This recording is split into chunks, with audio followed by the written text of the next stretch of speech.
किसी मॉलिक्यूल की geometry regular होगी या डिस्टॉर्टेड होगी, ये वैलेंशियल इलेक्ट्रॉन पेयर रिपल्शन थ्योरी से एक्सप्लेन किया जाता है। सो अकॉर्डिंग टू वीएसीपीआर, अगर किसी मॉलिक्यूल के सेंट्रल एटम में लोन पेयर और बॉन्ड पेयर दोनों प्रेजेंट रहते हैं तो लोन पेयर रिपल्शन सबसे ज्यादा होता है, lone pair bond pair repulsion कम होता है और बॉन्ड पेयर रिपल्शन उससे भी कम होता है। अगर किसी मॉलिक्यूल के सेंट्रल एटम में सिर्फ बॉन्ड पेयर प्रेजेंट होते हैं तो उस केस में उसकी ज्योमेट्री रेगुलर होगी।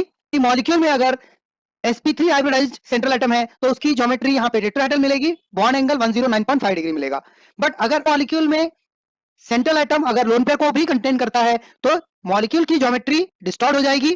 फॉर एग्जांपल, यहां अगर एक लोन पेयर का केस कंसीडर करते हैं sp3 हाइब्रिडाइज्ड सेंट्रल एटम के लिए, तो ऐसे केस में उसकी ज्योमेट्री ट्रायगोनल पिरामिडल मिलेगी। फॉर एग्जांपल, NH3 के केस में अगर हम देखें एक लोन पेयर है तो loan pair bond pair repulsion यहाँ पे देखने को मिलेगा और बॉन्ड पेयर रिपल्शन भी देखने को मिलेगा। क्योंकि loan pair bond pair repulsion strong होता है, इसलिए यहाँ पे एंगल 109.5 डिग्री से 107.5 डिग्री का हो जाएगा।